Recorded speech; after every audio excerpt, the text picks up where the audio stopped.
Vamos continuar agora falando sobre avaliação, já que você já fez toda a parte de entrevista do seu paciente, já fez a coleta das medicações todas, exames físicos, exames complementares, já aplicou todos os testes, então já pegou aquele livro interessante de avaliação musculoesquelética de Magui.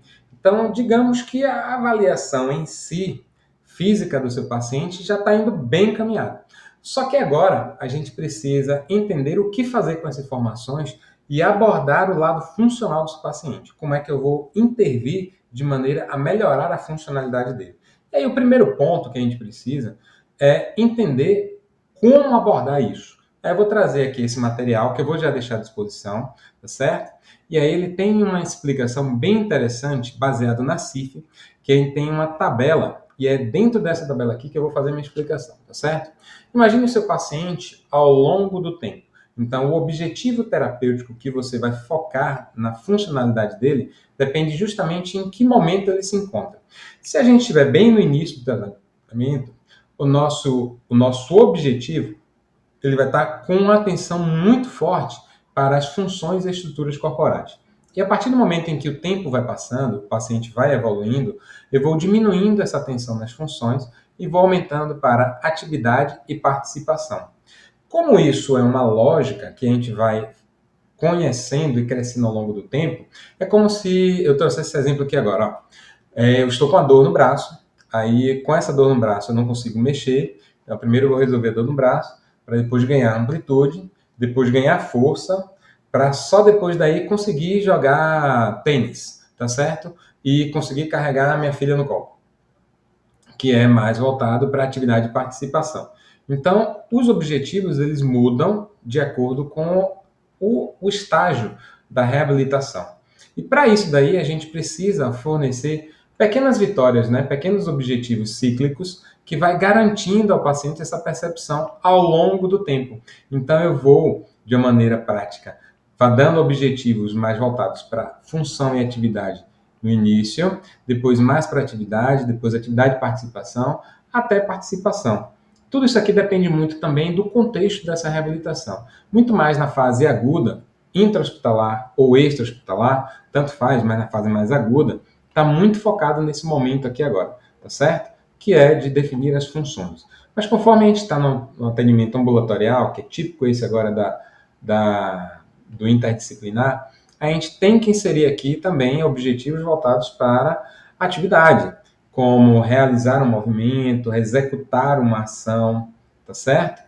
E isso tudo está dentro desse contexto. Mas a gente precisa inserir ele no seu ambiente real, ou seja, carregar o filho, voltar para jogar tênis, voltar a jogar ping-pong, voltar a digitar, tá certo? Então, tudo isso tem a ver muito com participação, interação social. Até que a gente tenha objetivos muito mais voltados só para participação, que aí já é quase o final da reabilitação, já liberando o meu paciente. Então, entenderam que a lógica sempre vai seguir isso, mas que tudo depende de uma meta global, que está sempre relacionada à participação. Digamos assim que o meu sonho seja voltar a digitar, que eu estou sem conseguir digitar. E voltar a digitar significa voltar ao trabalho, né? Voltar a fazer minhas coisas aqui, que eu estou super atrasado, cheio de coisa para fazer.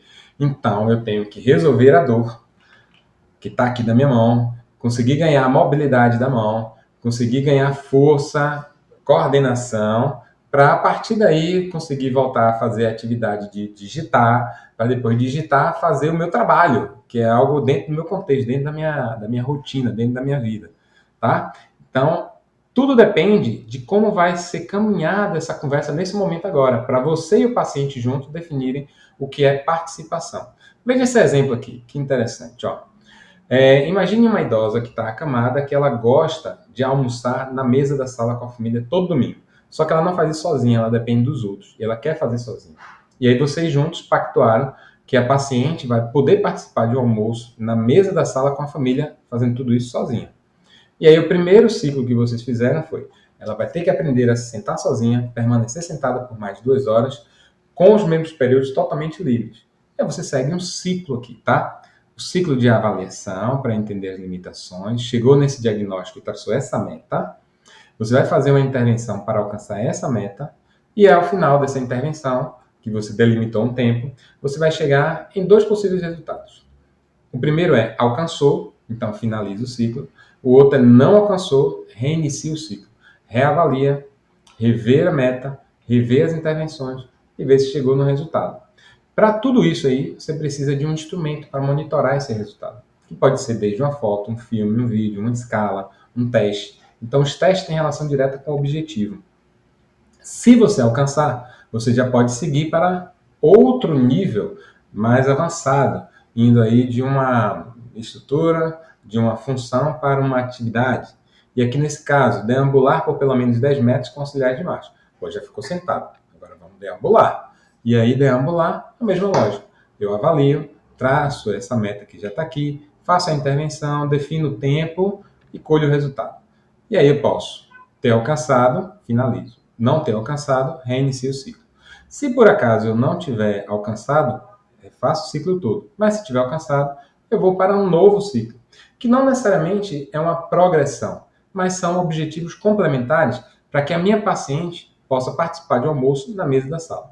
E aqui eu defini que seria interagir numa mesa, numa conversa, mantendo a atenção e o foco.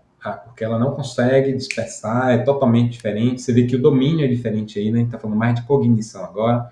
Então a gente pode trabalhar isso de alguma forma, dupla tarefa, trabalhar com atividades que exijam memória, atenção, continuidade na linha de raciocínio, conversar, se gesticular. Tudo isso é interação. Tudo isso é participação que o seu paciente vai ter também. Então olha que interessante a gente poder trabalhar com essa lógica aqui, tá? Escolhendo aquilo que é necessário para a funcionalidade do paciente, mas sempre colocando ele no centro. Tá certo, gente? Para finalizar essa aula, eu trago aqui agora um exemplo prático do que está na minha cabeça para vocês entenderem, para sair da minha e ir para a de vocês. Aí eu boto passo a passo aqui como é que seria, como é que eu faria essa avaliação. Aí o que é que você pretende saber na abordagem clínica do seu paciente hematológico, depois na parte funcional, tudo direitinho, e aí vai. Certo, galera? Façam isso daí, que vai ser bem interessante. Aqui é a parte da abordagem funcional, todo passo a passo que vocês podem seguir. Tá bom? Fiquem com o material e com a aula e valeu! Grande abraço!